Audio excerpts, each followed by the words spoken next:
Yards, laid one on Tony Glavin's left foot, but Billy Irvin was there to save it. Dempsey and Horvath with a 50-50 ball, and being taken down from behind was Horvath by Kokovic.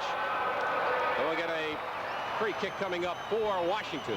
Outside the 35, Cruyff is signaling the rest of his teammates to get it in play. Now this is O'Hara. Being marked by John Dempsey. The cross into the area, headed away by Bobby Smith.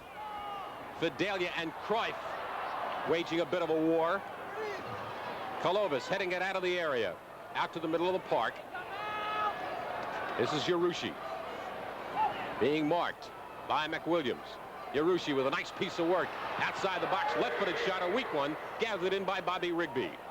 So far, Johan Cruyff is playing very tentatively, and probably because of last week's exhibition in Tulsa, because the story has it that he really took a beating.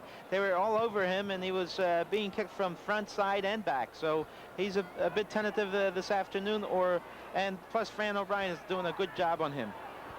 Andy Parkinson being played off the ball nicely by Mijatovic, the vet against the youngster from South Africa. Last touch by the Fury. It'll be a throw-in for Washington with 18 minutes to play unofficially in the first half. There is no score in the game. Here at RFK Stadium in Washington, D.C., Howard David along with Walt Chisowitz.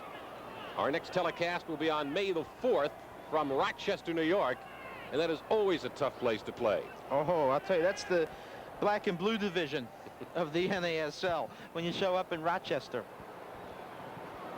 A collision between Martinovic and Yarushi. Neither one of them came away with it 100%. Yarushi looks like he's limping a little bit, but he's a tough cookie. Mark Antonio in the middle of the park. Alan Green. Long ball to Horvath, being marked by Glavin. Glavin with him stride for stride. Horvath with some good work, better work by Glavin as he deflects it down. Horvath reacquires. Now Cruyff being marked by O'Brien. Johan Cruyff, very dangerous in the area. The Dips still have control. Mark Antonio on the cross, a little bit too long. Gathered in by Tony Glavin.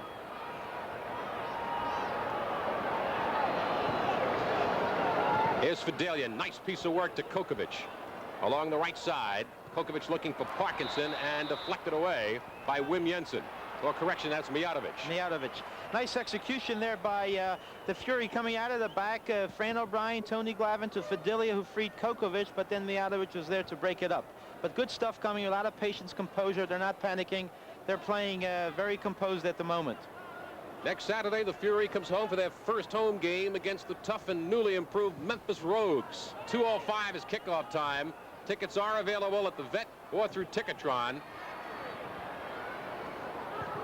You can call 215-755-5400 for ticket information. That's 215-755-5400 for tickets for next Saturday's game against Memphis and for all home games at Veterans Stadium.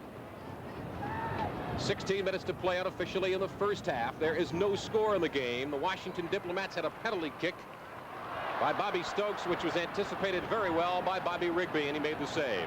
With a break in the action, we'll have more Soccer 80 in just a moment.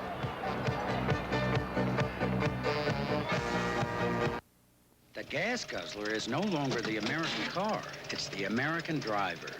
Warming up your car too long wastes gasoline. So do Jackrabbit starts. Could use a tune-up, sir. Next time. If everybody saved 1 gallon of gasoline a week per car, we'd reduce oil imports substantially. That's why Getty Oil wants to see the American gas guzzler become extinct. That way, we'll all get more miles for our money.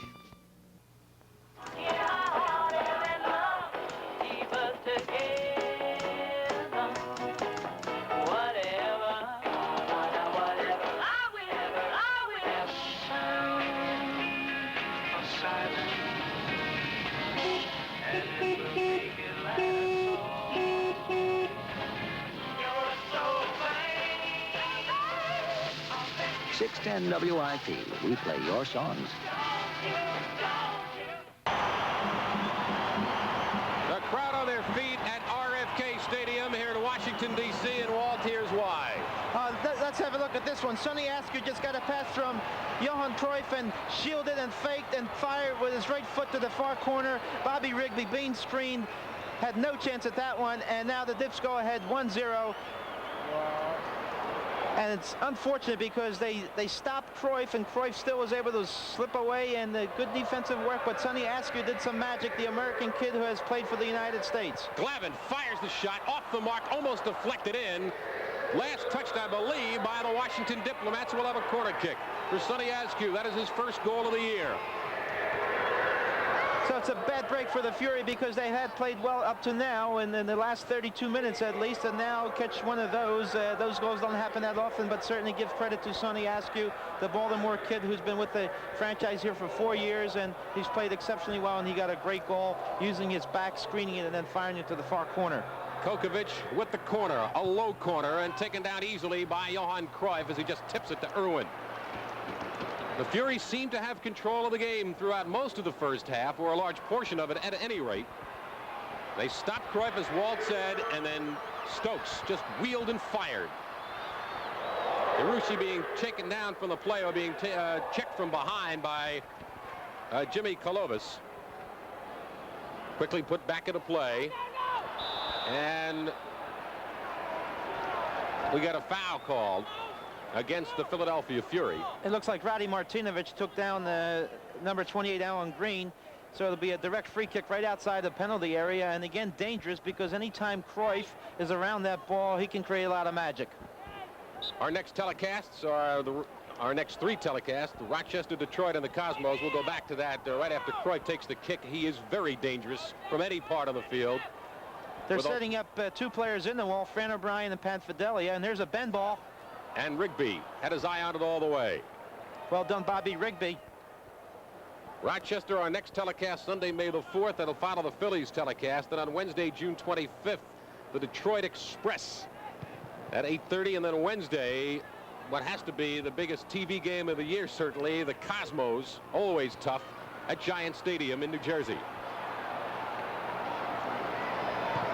Right now, the Fury trails it 1-0. Nice play, a bit of work by Alan Green as he dummied the ball to try to fake Martinovic out, and it almost worked, but a foul is going to be called on Radi Martinovic. And I'll tell you what, after that foul, Alan Green retaliated, and very, very unsportsmanlike, and I think he should deserve a green card or a yellow card. Or a red card. Depends on what kind of cards they're using. Let's take a look at this. Here you can see a nice dummy by Alan Green. The ball goes between his legs as well as Radi Martinovic. Okay, we didn't see it. Oh, there it is. Now watch this. Here it is. I don't know. I'll tell you what. That's worth at least a yellow card.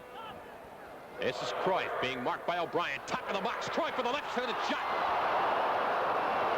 And this is Mr. Superstar, and you saw a little bit of footwork there. He took Fran O'Brien, fake to his right, went to his left, fired with his left foot, and I'll tell you, give him 3 of those, 2 will go in.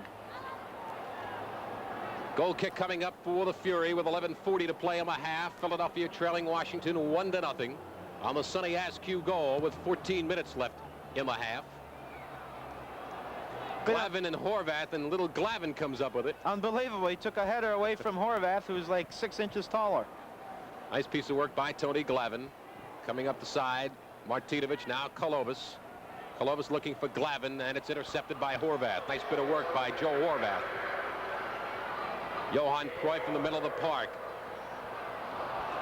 I'll tell you what's out there, Howard. I think the grass is very high, and you can see a lot of passes just slowing down because I guess they're trying to refurbish the surface here, and we got a problem here. It looks like John Dempsey took somebody down. So we're going to get a free kick coming up inside the 35. Cruyff puts it in play immediately outside of the box.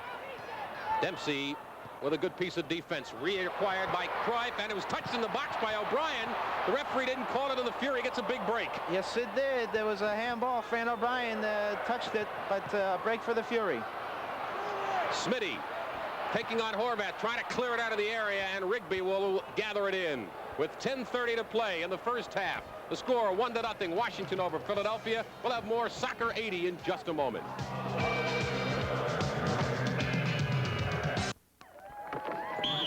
Oh, what a call! What a heartburn! How do you spell relief? Check the board, Coach. R-O-L-A-I-D-S. Rolaids spells relief. Unbeatable relief. Relief Tums can't beat. Relief no other leading antacid can beat. For comic relief, I put on a frown. But for acid indigestion, I spell relief. R-O-L-A-I-D-S. Unbeatable. Rolaids spells relief. Unbeatable relief.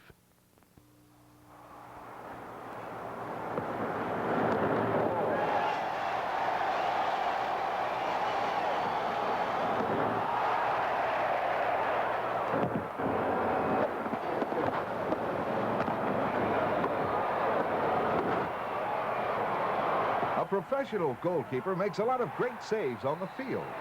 You can be a great saver, too, at Provident National Bank. Come on in and open a savings account at your nearest Provident office.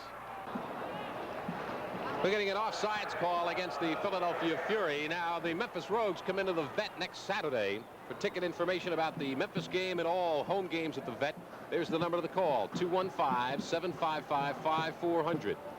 It's 215-755-5400 for tickets for Philadelphia Fury soccer. By the way, Howard, we want to mention that Georgie O'Neill, the assistant coach of the Fury and the head coach of the Philadelphia Fever Indoor Soccer, was voted Coach of the Year in the Philadelphia area by the Old-Timers Soccer Association. So congratulations to Georgie O'Neill. We're going to get a foul called on Franny O'Brien, elbowing Johan Cruyff. And I'll tell you what, Cruyff might in the offseason get a job at the theater somewhere. He puts on a heck of an act. I'll tell you, yeah. As I said this winter, not all of the stars are in Hollywood or the actors. So we'll get a direct free kick coming up. Here it is again. We got 3 in the wall, and there's a lot of tricky playing movement here, and it looks dangerous. Bobby Smith heading it out of the area. Cleared straight up. Going to be tough play, and the Fury comes away with it defensively. John Dempsey now out of his own end. Kolovas. And Bobby Smith was magic in there. He gets into all that traffic, as we say. He gets into the pits, and he does a number, and he cleared the ball consecutively 3 times on that last occasion. Gino D'Appolito is going to hit Bobby Stokes with a yellow card. As he took Davey McWilliams down from behind, he went after his feet, not the ball. And that's a very good call, and I think he needed to do that because the game was getting heated and a lot of activity off the ball, and I think this is a good way of calming the players down by once in a while throwing out a yellow card and cautioning them. We have 7:49 to play in the first half. Washington leads the Fury 1-0 on a Sonny Askew goal at the 31-minute mark of the first half.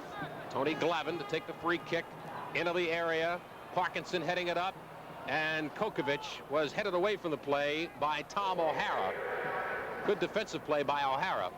He did it very well. I'll tell you where the Fury still can exploit it. Going up that middle, I can see Parkinson. He gets the air balls from Mijatovic. They should keep pumping those balls to him and use Joe Kokovic to come around him or Davey McWilliams and try to equalize. Fidelia and Mijatovic over the top of Parkinson is called, so we'll get a free kick coming up here for the Philadelphia Fury with 7:10 to play in the half. They trail it 1-0.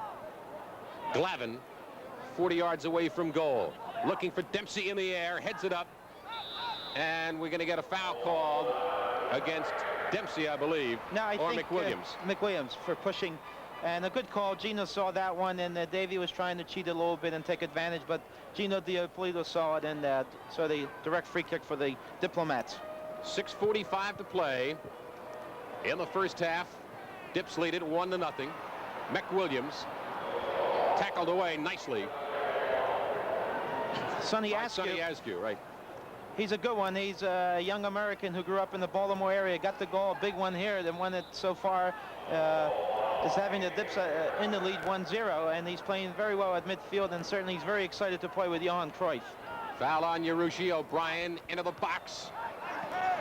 McWilliams trying to keep it in, and here comes Horvath.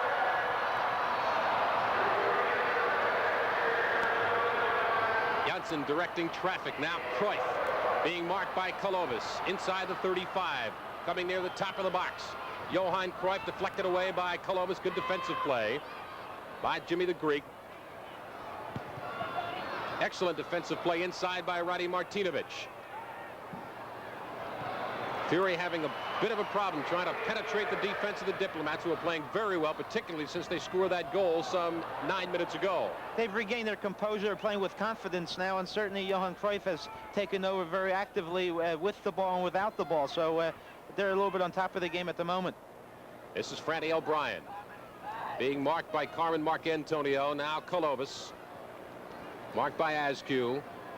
Glavin marked by Horvath. Now John Dempsey freewheeling it a bit as he comes inside the area, inside the attacking zone. Now Kokovic gets around Mijatovic, but a good defensive play by Joe Horvath. Look at little Tony Glavin trying to get there, and does. Saves it. Here's the cross by Glavin, put a little bit of a hook on it. Deflected out of the area, though, by Cruyff, reacquired by Colovis, who lets it fly. And it goes astray with a goal kick coming up. 4:53 to play in the first half. Fury trails it 1-0. More Soccer 80 in just a moment.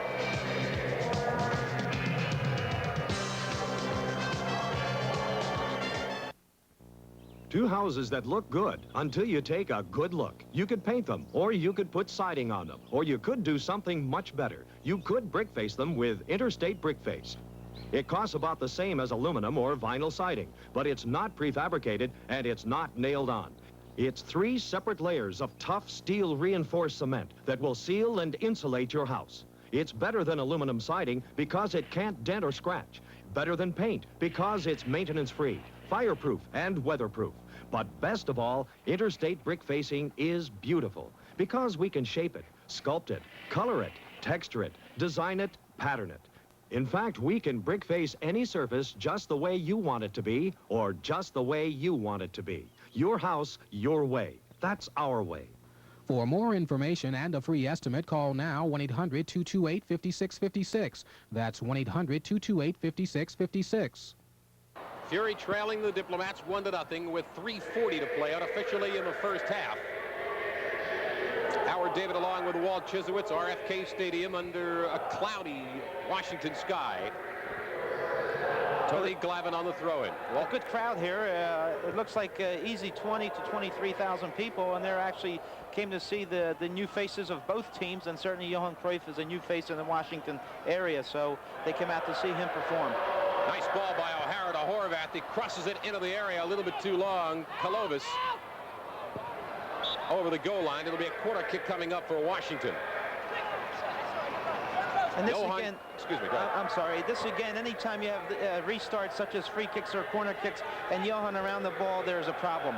Here's Cruyff with the corner. Bobby Smith controls in the penalty area, and O'Brien trying to get it to Parkinson, and does. Little weak pass on the return by Parkinson and intercepted by the Diplomats. Here's Cruyff with nobody on him. This is really dangerous. Now Smith comes into the area to help out. Deflected away by Dempsey. Cruyff with a little bit of magic and taken away by O'Brien. Good work by O'Brien. Nice work by Parkinson. O'Brien being double-teamed by Askew and Marcantonio and Yarushi. Cruyff with a little bit of a subtle touch to Askew. Nice play by Sonny Askew. Good defense by Bobby Smith. Oh, yes. From behind by Sonny Askew was Bobby Smith. And we'll get a free kick coming up for the Fury with 2:05 to play in the half. Nice job by Bobby Smith again. He's been very active in that penalty area, getting air balls, clearing balls that are 50-50 balls, but he's got all that courage to do it. So he's really doing a number for the Fury this afternoon.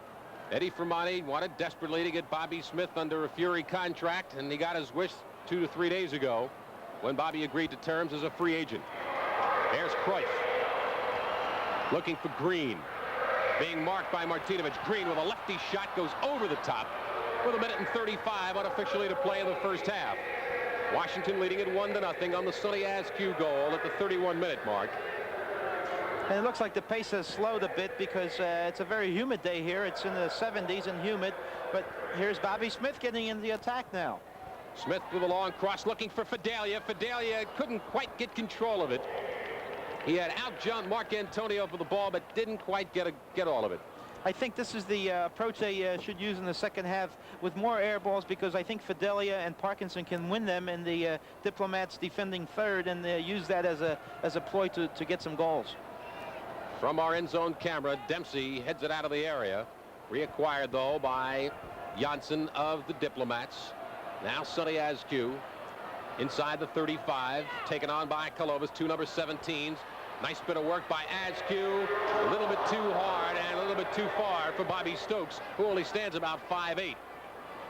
Nice number by Sonny Askew, who faked one way and went the other way, past Kolovas, and then sent one to the far post. But there, Bobby Stokes was too short to reach that one, and then went out of bounds. So it's a goal kick. Bobby Rigby with the goal kick, bottom of your screen, a member of the 1973 Philadelphia Adams title-winning team, as was Bobby Smith. Horvath has it taken away by Dempsey. Fidelia in the middle of that combination. Kokovic has it taken away by Mijatovic and reacquired by the Fury. O'Brien and Horvath waging a bit of a battle. Horvath, big, strong guy. That is the end of the first half. With the score, the Washington Diplomats won, the Philadelphia Fury nothing. Back for our halftime activities right after this. Last night's game, Tulsa and California. California beat Tulsa 3-2. 63 fouls. The game is only 90 minutes, Howard. That's a mess of fouls. You get paid $1 a foul, you're doing all right. That's right. Diplomats going from right to left in the second half. Fury left to right. Fury clad in their yellow or gold with maroon trim road uniforms. Come on out and see the Fury next Saturday against Memphis at the Vet. It should be a good one. They're looking good here this afternoon, even though they're 1-0 down, but they're playing well. They're organized. I would say that first half was even, and let's see what happens this second half. Apparently no changes for the Philadelphia Fury in the second half. We'll check the Diplomats. Stokes and Green, Janssen, Horvath, Cruyff, Askew, Mark Antonio, O'Hara, and Mijatovic, they're all intact. Bobby Yarushi as well. So the same 11 for both squads remaining intact. Cruyff on the intercept, takes it away from O'Brien. Johan Cruyff being marked by Dempsey. Nice piece of work by Dempsey, but Horvath on the cross. Cruyff, top of the box, being marked by O'Brien. Cruyff, with everybody around him, he has eyes all around his head. That man's impossible. Every time he gets into that danger zone, your heart starts to pump because he's so dangerous. He can do anything he wants with that ball. Nice piece of work by Dave McWilliams. Off to O'Brien, coming to midfield. Most of the action in the first half took place in the middle of the park between the 35s. And the Diplomats seem to have the better of it, particularly in the last 15 minutes of the half. Kokovic with a nice piece of work. Fidelia and Mijatovic wins it. Fidelia a little slow getting up. As a matter of fact, he's still down on the turf as Cruyff comes up the field into the penalty area. Bobby Smith harassing. Good stuff by Bobby Smith. Yeah, he did a nice number on him because it was a dangerous situation. But downfield here, where Pat Fidelia collided with, I believe it was Nick Mijatovic, and he is in pain. Let's take a look at some of this action. From the end zone camera. There you can see John Dempsey sliding over, and as you can see, Johan Cruyff doing a bit of magic on Fran O'Brien, pumps the ball into the penalty area, and Stokes sneaks in there, has control of it, and Bobby Smith simply has to ride very tight on him. Otherwise, it's problem time for the Fury. Bobby Smith sticking with him completely and giving up a corner kick. Bobby Stokes played Smitty off the ball very well. There's a little bit of a delay in the action as Fidelia is down at the other end of the field. And it might be serious, Howard, because the moment he went down, he raised his hand, just in pain. And anytime a player puts up his hand to the bench, that could be a problem, because what he reacted to was telling Eddie Fermani, hey, warm somebody up because I think I have problems here. If you'll recall, last week, Pat Fidelia was hurt against Tampa Bay, and he apparently a left leg injury. We have a break in the action with the score, Washington 1, Philadelphia nothing. More Soccer 80 in just a moment.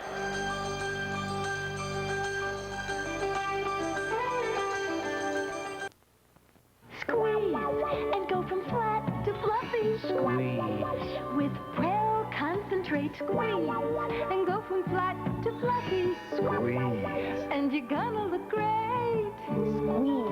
Prel concentrate is too rich to pour. It's too shampoo that gently cleans. It leaves no dirt and oil deposits to flatten hair. No shampoo fluffs your hair fuller. Prel Concentrate. Squeeze and go from flat to fluffy. And get squeezed.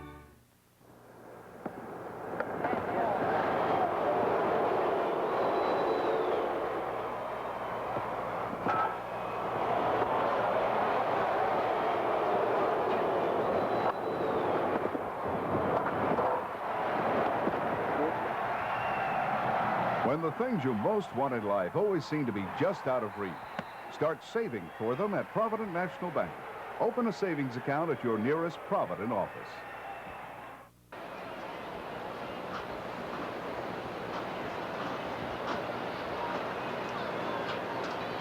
For the second time in as many games, Pat Fidelia is the man in the middle of that congregation. He is hurt. His left leg apparently is the problem. The 1978 Fury Rookie of the Year, an All-America at Mercer County Community College in Trenton, New Jersey. The top scorer at Rancocas Valley High School. Had a fine year last year with 9 goals and 1 assist, including that incredible August 4th game against Portland when he scored 4 goals. Yeah, Howard, he came off the bench, I think, almost every game, and every time he came into the game, he had a goal for himself. So he's a remarkable player, but he is in pain. He doesn't like to be taken out of any. It looks like his left leg, yeah, you can see the shoe is off, and Bruce Hayne, the trainer, is escorting him as well as one of the other players, and it's unfortunate because Pat Fidelia was just getting into some kind of game rhythm, and now he's being carried off the field. And looks like Curtis Sleeper is warming up, and he might be the one come in to take his spot. While we have this moment, let me remind you that next Saturday at Veterans Stadium, the Philadelphia Fury will take on the Memphis Rogues at 2:05. Tickets are $7, $6, $5, and $4. On sale at Ticketron or by calling the Fury at 215-755-5400. 215-755-5400 for Fury ticket information for next Saturday in all home games. Curtis Leeper is number 8. And you talk about the Fury supporters, you won't believe this one. The season hasn't opened in Philadelphia, but they're here, 40 strong, on a bus, came to support the Philadelphia Fury. So with Pat Fidelia in a tremendous amount of pain, you can see the strain on his face. Curtis Leeper comes into the game. Curtis, who was traded from Fort Lauderdale for Kevin Murphy. Played at Florida International University, where he was an all-time leading scorer there, captain of the U.S. Pan Am and U.S. Olympic teams. Here comes Yarushi into the penalty area. Horvat taken down in the box, but not really. That was a little bit of a taking a dive. Yeah, taking a little bit of a dive. Tony Glavin did a nice number stealing the ball, and then Joe Horvat fell. Well, let me see if I can fool somebody. He went down, but what it was, he was actually asleep, and Tony did a nice number on him. Yarushi with the cross, but Bobby Smith clears it out of the area with the header. Tony Glavin. Here's McWilliams, now Yarushi. Yarushi looking for the cross again. Instead, comes up short to Cruyff. Inside the 35. To Alan Green. Knocked out to midfield. Mijatovic gathers it in. This is Cruyff. Being marked by Parkinson. Parkinson took it away from him momentarily, but Mr. Magic comes up with it again. I'll tell you what's going on. I don't see Curtis Leeper in the game yet. He's on the sidelines, and they're playing 10 against 9, it seems that way. Rigby makes the save. And the official will have to whistle the play dead to get Curtis Leeper in the game. He has not done so thus far. Now my question to you is, why hasn't he not come into the game yet? Well, maybe they forgot to throw out his